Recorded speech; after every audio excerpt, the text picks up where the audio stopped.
Selamat sejahtera kepada Ustadz. Hari ini kumpulan saya akan membentangkan tentang etika dan peradaban di tanah Melayu pada masa pasca kolonial. Sebelum saya bermula, izinkan saya untuk memperkenalkan diri terlebih dahulu. Nama saya Brian Owen Oswald dengan nometrik 17 DSB 21 F 2024. Zaman pasca kolonial, adab, budi pekerti yang halus, tingkah laku yang baik dan budi bahasa. Etika kebaikan adab menunjukkan ketinggian budi dan akhlak seseorang mukmin. Apabila seseorang itu beradab baik, sudah pasti akhlaknya juga turut baik. Justru, adab bercakap, berbudi dan bermuamalah sesama manusia sangat penting dalam kehidupan. Sifat timbang rasa ketika berhubung sesama manusia merupakan adab yang dituntut dalam agama. Begitu juga dalam berbicara merupakan sesuatu budaya manusia yang melambangkan hati, sikap dan fikiran. Oleh itu, peliharalah tingkah laku, lidah dan ikutilah adab yang baik semasa bercakap atau berhubung dengan mukmin yang lain, sesungguh pun barangkali mereka itu bukan orang yang dikenali. Etika, prinsip moral atau nilai-nilai akhlak. Liputan etika adalah lebih luas daripada menganalisis apa yang betul dan salah seperti yang sering dianggap. Antara aspek utama etika ialah kehidupan baik, yaitu kehidupan yang bernilai atau memuaskan. Adat resam. Adat yang menjadi kebiasaan kepada suatu kaum. Adat resam, juga dikenali sebagai tradisi, adalah undang-undang atau hak yang tidak tertulis dalam sesebuah masyarakat dan diamalkan secara turun-temurun sejak sekian lama dan diwarisi oleh nenek moyang.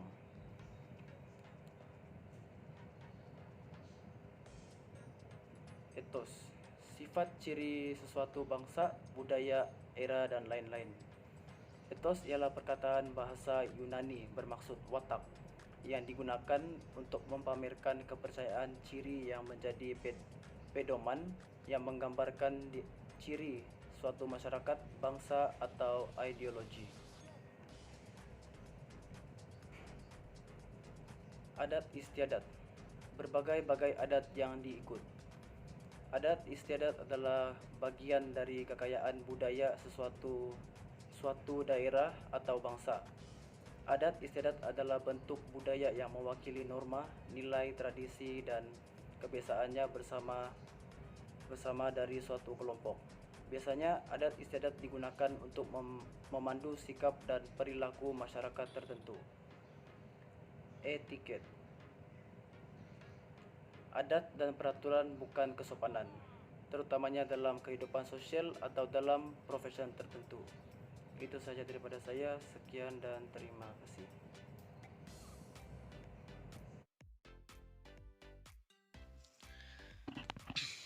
Hai, selamat sejahtera. Nama saya Jesper J. Julius. Daripada kelas DSB 1E, saya ingin membentangkan tentang susur masa etika dan peradaban pasca kolonial di tanah Melayu. Poin pertama, bercampur gaul dan menjadi etika modern. Adat istiadat, adat resam, etika, etos, juga etiket. Poin kedua, zaman yang wujud sebagai zaman modern dan era teknologi. Poin ketiga, berwujud di tanah Melayu selepas zaman prakolonial dan zaman kolonial. Poin terakhir, masyarakat pada zaman pasca kolonial ini merupakan masyarakat yang sibuk dan masyarakat yang intelektual, menyebabkan kejahilan atas etika dan peradaban negara kita. Etika dan peradaban telah menjadi kurang penting kepada masyarakat zaman pasca kolonial. Dipendekkan cerita, zaman pasca kolonial merupakan era modern. Masyarakat pada era ini telah menerima variasi dan percampuran dari segi percampuran versi etika secara langsung atau melalui teknologi. Nilai etika yang bercampur baur ini wujud dalam persekitaran formal dan tidak formal kehidupan kita. Kerisauan kita ialah budi pekerti, tingkah laku, dan budi bahasa kita merosot disebabkan kegagalan kita mempelajari dan menghayati etika dan peradaban negara kita. Sejarah telah menyaksikan Malaysia dilanda dengan penjajahan akibat kelemahan diri umat Islam sendiri. Kita dijajah selama 500 tahun, suatu tempo masa yang agak lama yang menyebabkan kesan penjajahan ini berakar umbi dengan begitu mendalam. Amat malang sekali karena walaupun Malaysia telah pun merdeka, tetapi nilai-nilai warisan kolonial masih lagi cuba dikekalkan atas alasan modernisasi. Sekian dan terima kasih, itu saja daripada saya. Thank you. Assalamualaikum dan salam sejahtera. Nama saya Nina Nurulisa binti Syamuddin, pelajar Diploma Seni Bina 17 TSP 21F 2023. Saya akan menerangkan mengenai zaman pasca kolonial di tanah Melayu. Zaman pasca kolonial. Zaman pasca kolonial ialah zaman era moden di mana kemudahan teknologi dari kecipta telah mula berkembang pesat di tanah Melayu. Zaman ini juga telah bermulanya percampuran etika dan peradaban di antara kaum Melayu, Cina dan India seperti dari segi percakapan, santapan dan lain-lain. Hal ini demikian menyebabkan adab dan istiadat Melayu semakin hilang identitinya. Zaman pasca kolonial ini sebenarnya membawa perubahan sama ada yang baik dan yang buruk. Selain itu, masyarakat pada zaman ini lebih selesa menggunakan bahasa campur ataupun bahasa rojak dengan menggunakan perkataan-perkataan dari bahasa Cina, perkataan-perkataan dari bahasa India dalam perbualan harian. Terdapat juga orang Melayu yang menggunakan bahasa asing seperti Manglish ataupun bahasa Melayu English. Kesannya, selepas bertahun-tahun percampuran dalam adat dan istiadat berlaku di tanah Melayu, ramai anak muda yang semakin hilang keaslian adat Islam yang dimiliki. Walau bagaimanapun, pasca kolonial ini juga telah menjadikan tanah Melayu sebagai sebuah negara yang dikenali dengan kepelbagaian kaum dan berjaya membuktikan kepada seluruh dunia bahawa kita mampu untuk hidup secara harmoni walaupun berbeza rupa dan budaya. Seterusnya, saya akan menerangkan mengenai variasi cara masyarakat menerima etika dan adat istiadat. Masyarakat di tanah Melayu menerima variasi dengan dua cara, iaitu sama ada langsung ataupun secara teknologi. Apakah itu variasi? Variasi adalah sesuatu bangsa menerima sesuatu kepelbagaian daripada sesuatu bangsa yang lain seperti etika, adat istiadat dan adat Islam. Contohnya, sambutan hari raya pada sebelum ini tidak memberikan duit raya kepada tetamu, tetapi selepas bergaul dan mengenali adat Cina pada perayaan Tahun Baru Cina yang memberikan duit ampau kepada tetamu, masyarakat Melayu mula mengikut adat tersebut. Masyarakat yang menerima variasi secara langsung lebih kepada masyarakat yang mengamalkan adab, adat Islam dan adat istiadat. Variasi secara langsung kebanyakannya terdiri daripada generasi yang lama yang menyampaikan kepada generasi yang muda. Misalnya, atuk, nenek mengajar tentang adat dan istiadat kepada anak-anak dan cucu-cucu mereka. Hal ini dapat mengekalkan adat istiadat dan adat Islam dari hilang di tengah zaman.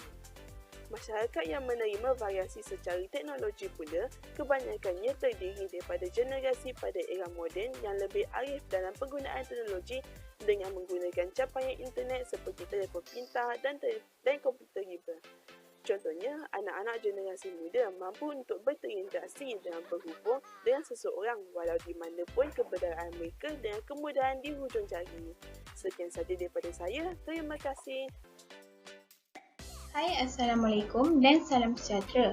Nama saya Nur Liana Fazira binti Halim dari Diploma Seni Bina, nombor matrik 17DSP21F2006. Hari ini saya akan membentangkan tentang nilai etika yang bercampur wujud dalam keadaan formal dan tidak formal. Okey, pertama sekali kita perlu tahu apa itu etika. Etika adalah sesuatu prinsip moral ataupun nilai-nilai akhlak yang menjadi pegangan seseorang dan sesebuah kaum atau bangsa. Lebih senang kita sebutkan etika ini adalah pegangan seseorang ke atas diri mereka sendiri. Contoh dia macam dari segi mereka hormat pada orang yang lebih tua daripada mereka dan sentiasa menjaga sikap di hadapan mereka. Okey, seterusnya ialah apakah yang dimaksudkan dengan keadaan formal dan tidak formal? Keadaan formal ini merujuk kepada sesuatu yang dilakukan sesuai dengan peraturan dan undang-undang yang berkaitan dengan pakaian, ucapan, perjumpaan dan seumpama dengannya. Sebagai contoh, pada keadaan formal, seseorang itu perlulah memakai pakaian yang bersesuaian dengan majlis yang dihadiri. Keadaan tidak formal pula merujuk kepada sesuatu yang tidak dilakukan sesuai dengan peraturan dan undang-undang yang berkaitan dengan kesempatan atau tempat tersebut. Sebagai contoh, sifat dan sikap seseorang apabila mereka bergaul dengan rakan-rakan mereka ataupun bersama dengan orang yang mereka rapat, mereka sering menggunakan bahasa kasar. Ini juga boleh disebut sebagai nilai etika yang tidak formal sebab kita tidak menjaga etika percakapan semasa berjumpa dengan orang yang kita rapat. Okey, akhir sekali saya ingin mengingatkan supaya kita perlu menjaga etika tidak kira masa dan di mana juga kita berada. Kerana jika ianya dijaga dengan baik, ia akan mencantikkan kepribadian kita, diri kita sendiri. Sekian daripada saya. Terima kasih. Assalamualaikum dan salam sejahtera. Saya Nur Izzati binti Muhammad Afandi. Nombor matrik saya 17 DSP 21F2007. Saya ingin membentangkan tentang kerisauan tentang pasca kolonial adalah etika, budi pekerti, tingkah laku dan budi bahasa merosot disebabkan kegagalan menghayati etika dan peradaban. Kerisauan tentang pasca kolonial adalah etika, budi pekerti, tingkah laku dan budi bahasa merosot disebabkan kegagalan menghayati etika dan peradaban. Ini adalah kerana golongan orang muda tidak diajar tentang etika dan adab pada usia yang muda. Kebanyakan ibu bapa terlepas pandang tentang perkara ini kerana mereka sibuk dengan pekerjaannya. Oleh itu, ibu bapa boleh mencari alternatif seperti mengupah guru yang mengajar etika dan peradaban. Selain itu, pihak Kementerian Pendidikan juga perlu mengambil tindakan tentang isu ini. Dengan cara mengarahkan semua institusi pelajaran dapat mengajar semua pelajar tentang etika dan peradaban. Budaya zaman sekarang juga adalah salah satu punca anak muda tidak ada pengetahuan tentang etika dan peradaban. Contohnya bermain telefon bimbit semasa makan, tidak melayan tetamu yang datang di rumah dan bercakap kasar dengan ibu bapa. Oleh itu, kita perlulah menghadkan masa dengan gadget dan belajar tentang etika dan peradaban.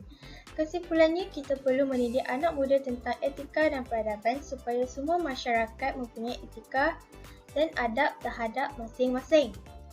Sekian daripada saya. Terima kasih.